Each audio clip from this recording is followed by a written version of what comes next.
जय सिया राम। आप सुन रहे हैं कैपिटल रेडियो अयोध्या। मैं हूं भावना राय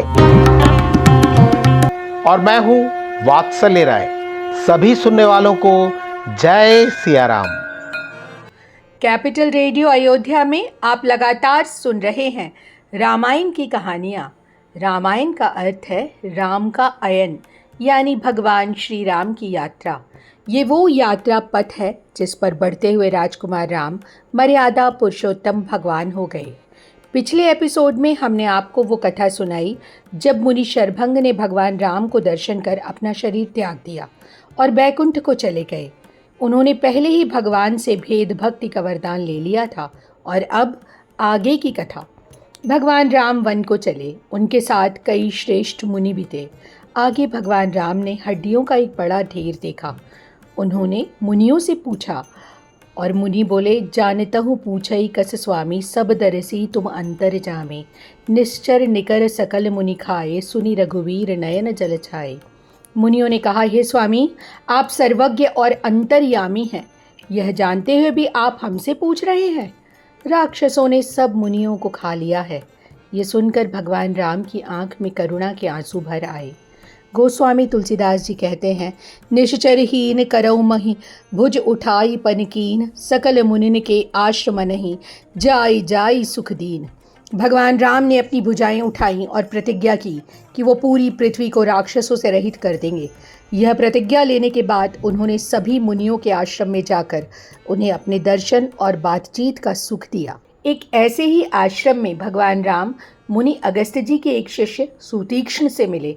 मुनि सुतीक्ष्ण भगवान में गहरी आस्था रखते थे और उन्हें किसी दूसरे देवता का भरोसा नहीं था। जब उन्होंने अपने कानों से भगवान राम के आने की खबर सुनी तो वो बहुत आतुर हो गए और मन ही मन सोचने लगे, क्या दीन बंधु रघुनाथ जी मुझ जैसे दुष्ट पर भी दया करेंगे? मेरे हृदय में तो भक्ति, वैराग्य या ज्ञान कुछ भी नहीं है।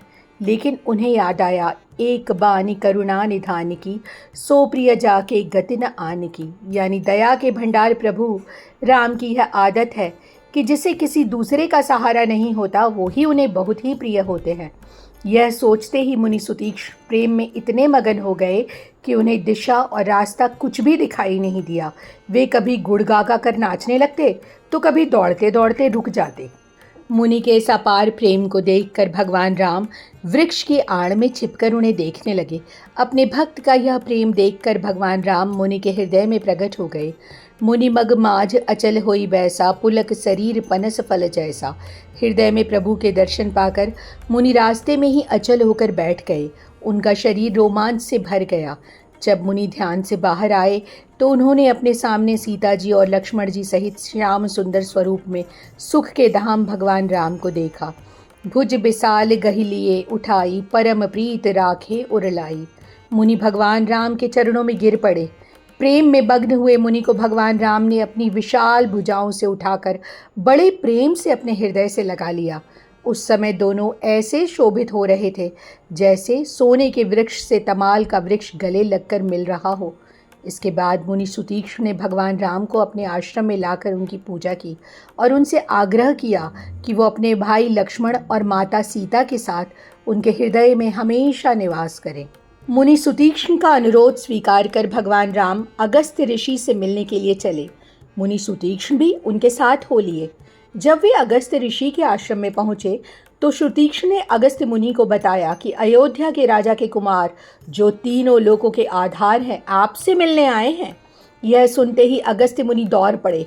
भगवान राम को देखते ही उनके नेत्र प्रेम और आनंद से भर गए।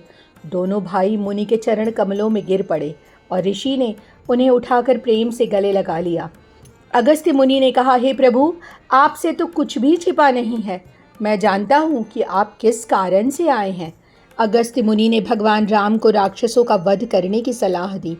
यह वर मांगहु कृपा निकेता, बसहु हृदय श्री अनुज समेता। अबिरल भगति बिरति सतसंगा, चरण सरोरुहु प्रीति अभंगा। वो बोले, हे कृपा के धाम, मैं यह वर मांगता हूँ कि आप श्री सीता जी और छोटे भाई लक्ष्मण जी सहित मेरे हृदय में हमेशा निवास करें। मुझे प्रगाढ़ भक्ति, वैराग्य, सत्संग और आपके चरण कमलों में अटूट प्रेम प्राप्त हो। इस एपिसोड में इतना ही। अगले अंक में हम आपको सुनाएंगे आगे की कथा। कार्यक्रम को पसंद करने और शेयर करने के लिए हम आप सभी सुनने वालों के बहुत आभारी हैं।